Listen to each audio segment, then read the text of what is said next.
My name is Faye Perryman. I'm a Yamatji woman from the Nanda tribe in the Western Desert area from the Wildflower Country. I am also a Noongar woman from the Baladong tribe in southwest Australia.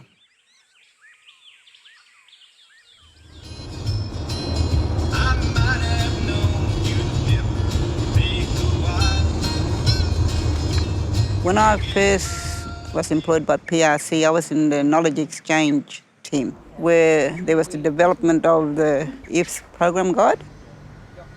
So we were involved in looking at the program guide and thinking about whether it's suitable for the target group, which is the majority of people with Aboriginal families. I read it a few times and it was like there was something missing. So I went to sleep and I woke up in the morning.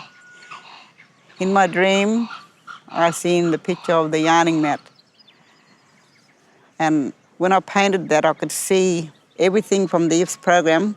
I was going to go through that to be culturally appropriate and safe to deliver to Aboriginal families. Yeah. So we don't want to use the language. So the yarning mat is really there to just make things clear for families. So it's not too much talking. They got picture. It's colourful. Because Aboriginal people learn with picture and colours and patterns, and they like listening to yarns, story about something, so they can put themselves in that picture and talk about everything. So when we got the yarning mat, we're creating a picture of their families, the kinship system, where they can talk about their family. And you talk about their community, so we can have yarns about that. So every stages of the yarning mat complements the IFS program guide, but in a way that is not too complicated. So when you're using the yarning mat, you have something to look at. So you're sitting side by side with a parent and you're looking at the yarning mat. There's no direct eye contact. And that's great because it's not intimidating. It's not like a question and answer session. It's very relaxed and you've got something to focus on. Families don't often have a big voice, even though it's about their families and about their kids. So when you're using the yarning mat, it can be a different experience for families as well, having someone listen to them and having someone recognise their voice. And it can be a really empowering process for a family or a parent to do that and to be acknowledged in that way, to be heard in that way. Conversation, we should ensure that there's two-way yarning where each person involved in a discussion has a voice and equal say and is supported to share their views, ideas and experiences.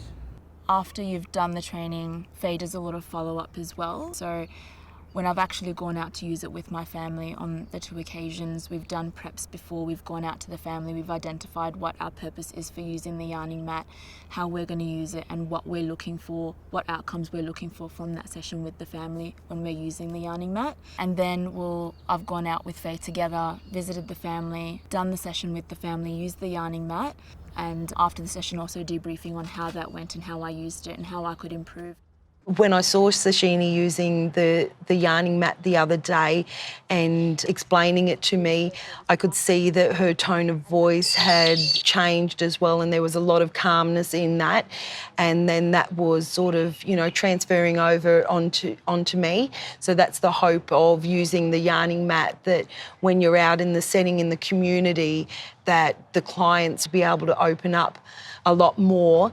The more they open up, the more that we can observe and see what those issues are to be able to help the families move forward.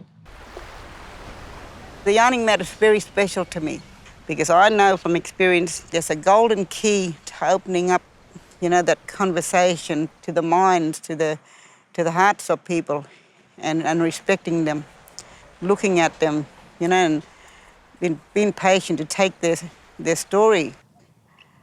Because of my experience of not having a voice, I always thought about, as I started doing my artwork, about creating something that would help other people and other children. I wanted to make sure that no children ever be in the situation that I was, that they do have a mother and father, and they do have choices, and they have a voice where those things I never had.